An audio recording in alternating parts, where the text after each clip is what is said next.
अंतिम घड़ियां आ पहुंची हैं, कुछ ही क्षण रहे बाकी हैं।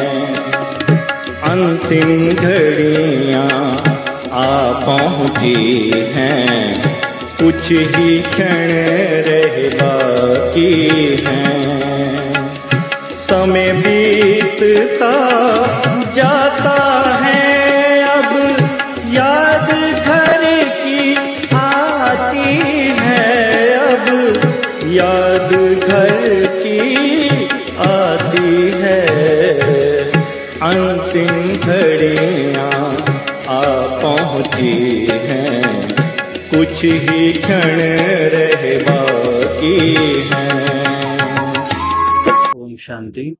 हम सभी ने कल दिनांक 12 अक्टूबर 2023 की साकार वाणी में एक पॉइंट सुना। बाबा ने कहा सारी राजधानी स्थापन हो रही है, यह समझना है। गॉड फादर हेवनली किंगडम स्थापन कर रहे हैं, फिर भारत हेवन बन जाएगा। इसको कहा जाता है कल्याणकारी युग।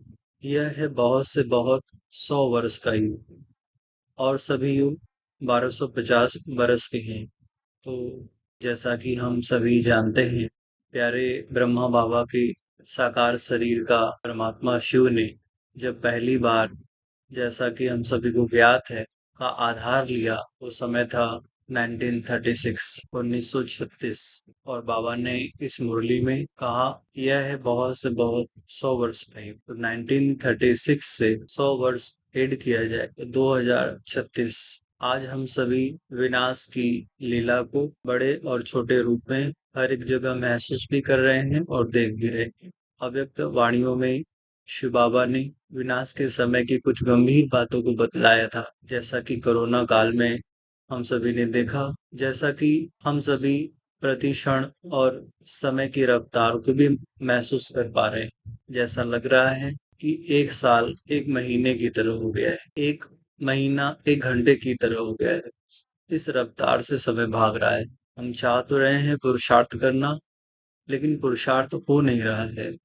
दूसरी ओर हमारा बुद्धि और मन बाहर की झंझावात में फंसा भी हुआ है। ज्यादा से ज्यादा पैसे कमाना, सामग्रियों को जुटाना, नाम मान शान को बढ़ाना, उसी के पीछे लगा हुआ है।